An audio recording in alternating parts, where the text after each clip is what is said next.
McDonald's is a big company, more precisely an anonymous society. She was created in 1955 in California. The founders are Richard and Maurice James, but after were crocked by the entire McDonald's network. We can see that the company present all over the world.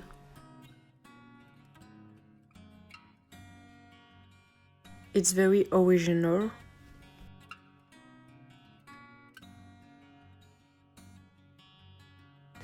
It's beautiful, so we want to go inside. The competitors are KFC and Burger King. The head office is located in Chicago. Its main activity is to sell products. McDonald's strengths are its brand and it's quick. The weaknesses are food is cold and not good for our health. The logo has changed. The company tries to sell healthy products, for example, organic milk. We see that before the sandwich was small, there was only the meat, but now they are vegetable. The company respects the environment. There are places in some towns to charge electric cars.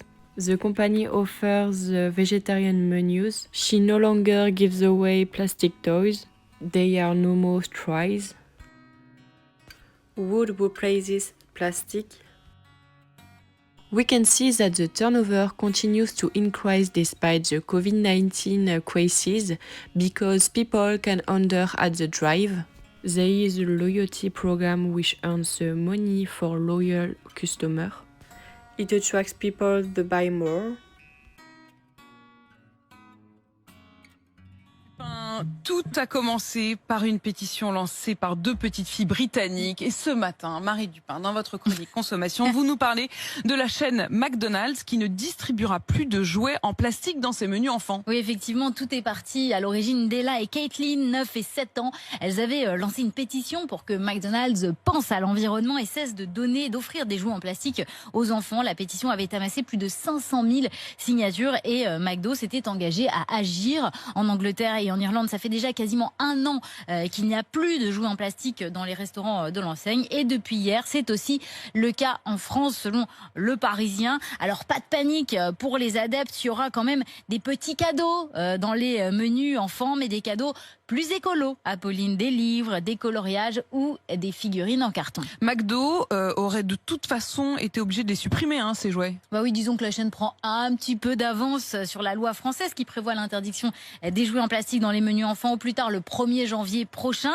Il y avait déjà eu la suppression des pailles en plastique chez McDo, là aussi encore avant l'obligation. Il y avait eu l'adoption du lait bio dans les milkshakes et puis les flottes de livraison McDo qui roulent avec de l'huile de frites usagée. C'est donc une mesure supplémentaire de McDonald's pour tenter de verdir son image. Il faut dire que la chaîne est quand même régulièrement pointée du doigt par les associations de défense de l'environnement, notamment à cause de l'absence de tri sélectif dans la plupart de ces restaurants encore aujourd'hui. Cette suppression de jouets en plastique, elle intervient alors qu'on apprend qu'il est déjà trop tard pour nettoyer les océans. Oui, la suppression des jouets en plastique chez McDonald's n'y fera pas grand-chose.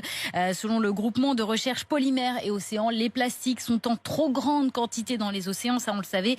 Ils y resteront dans les profondeurs pour toujours. Ce serait tout simplement trop cher désormais de nettoyer. Près de 10 millions de tonnes de plastique finissent chaque année en mer.